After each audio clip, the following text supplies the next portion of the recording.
오늘 말씀은 에스겔 5장입니다. 주의 율례와 규례를 버린 결과라는 주제로 말씀을 전하겠습니다. 에스겔은 선지자로 불림을 받으면서부터 이스라엘 백성들을 깨우치기 위해 자신의 몸으로 상징적인 행동을 보여주었습니다. 그 첫 번째가 두루마리를 먹는 것이었죠.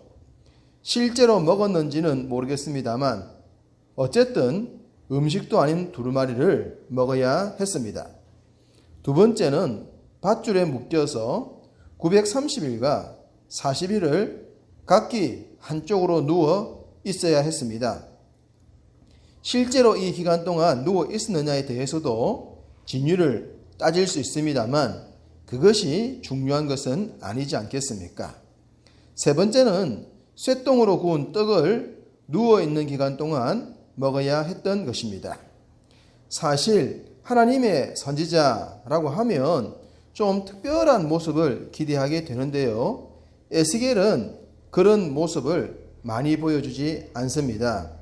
아마도 이미 바벨론에 2번이나 포로로 잡혀갔고 아직 한 번 더 포로기가 남아있었기 때문에 그 모든 고통을 짊어지는 것을 먼저 상징적으로 보여줘야 했기 때문인 것으로 보입니다. 앞서 말씀드렸던 상징적 행동에 이어 본문에도 계속됩니다. 1절 머리털과 수염을 깎아서 저울에 달아두라는 내용입니다. 당시 구별된 주의 백성들에게 머리털과 수염은 깎을 수 없는 금지 조항이었습니다. 소위 기름 부음 받은 왕과 제사장, 선지자와 나시린에게는 말입니다. 당연히 에스겔도 제사장 가문에다가 선지자였기 때문에 이 조항에 해당했습니다. 그런데도 불구하고 이러한 메시지를 주셨다는 것은 앞서 행했던 상징들처럼 특별한 의미가 있었기 때문입니다. 하나님은 깎은 수염과 머리털을 저울에 달아서 나눠두라고 하시면서 이렇게 사용될 것이라고 하셨습니다. 2절 그 성읍을 애워 사는 날이 차거든 너는 트럭 3분의 1은 성읍 안에서 불 사르고 3분의 1은 성읍 사방에서 칼로 치고 또 3분의 1은 바람에 흩으라. 내가 그 뒤를 따라 칼을 빼리라. 장차 닥쳐올 마지막 바벨론의 공격 때가 차거든 사용을 하라고 하셨습니다. 구체적으로 성읍 안에서는 불 사르고 성읍 사방에서는 칼로 치고 또한 바람에 흩으라고 하셨습니다. 이 세 가지 행동은 각각 일어날 일의 예표입니다. 12절에 보시면 전염병과 기근으로 죽고 칼에 엎드러지고 사방으로 흩어질 것이다 라는 내용 그대로입니다. 전염병은 각 시대마다 가장 강력한 재앙이라고 하겠습니다. 요즘의 코로나19만 봐도 인류 역사상 가장 발달한 의료 체계를 갖고 있는 지금도 무력하기 짝이 없지 않습니까? 그렇다면 2000년, 3000년 전에는 말할 필요도 없는 것입니다. 이렇게 하나님은 인간의 능력을 뛰어넘는 재앙을 얼마든지 내릴 수 있는데 이것이 당시 전염병이었습니다. 기근은 어떻습니까? 우리나라도 기근으로부터 해방된 지가 그렇게 오래지는 않습니다. 그나마 우리나라는 이렇게 좋아졌지만 여전히 기근으로 몸살을 앓고 있는 지구촌 이야기를 우리는 자주 듣고 있습니다. 칼로 치는 것은 전쟁을 의미합니다. 전쟁은 완벽한 인재입니다. 사람들의 욕심과 탐욕으로 인해 나타나는 결과들이죠. 현재는 갑질로 모양만 바뀌었다고도 하겠습니다. 일본의 위안부로 잡혀갔던 이용수 할머니의 기자회견을 보면서도 이런 생각을 할 수 있습니다. 그때나 지금이나 약자인 사람들을 가진 자들은 그냥 두지 않는다는 건 말입니다. 정말 무섭게 뜯어먹는다는 생각이 듭니다. 약자들은 영원히 강자들에게 갑질의 대상에 불과한 것 같습니다. 사람의 마음속에 하나님의 평화와 참된 사랑이 자리를 잡고 있지 않으면 이와 같은 전쟁이나 갑질은 영원히 사라지지 않을 것입니다. 마지막으로 사방으로 흩어짐은 바벨론 포로를 의미합니다. 아직도 보트 피플이 있고요. 난민들의 이야기가 사라지지 않습니다. 인류는 다양한 문제로 억지로 흩어짐을 당해 왔습니다. 이스라엘은 하나님과의 언약, 곧 율례와 규례를 어김으로 흩어짐을 당했죠.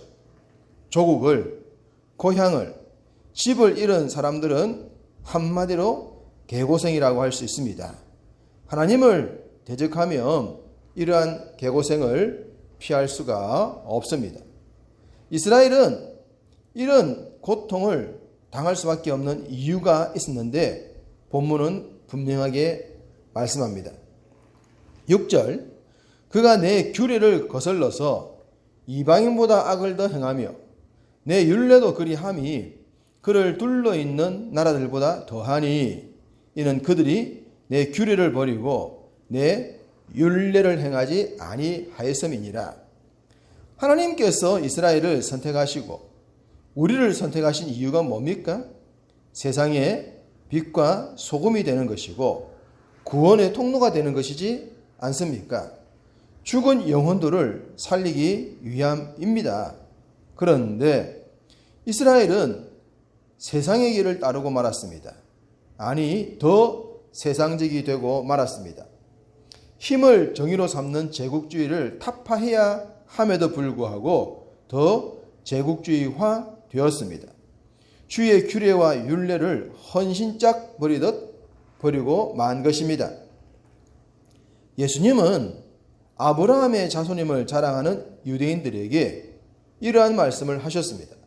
요한복음 8장 39절, 대답하여 이르되 우리 아버지는 아브라함이라 하니 예수께서 이르시되 너희가 아브라함의 자손이면 아브라함의 행한 일들을 할 것이거늘.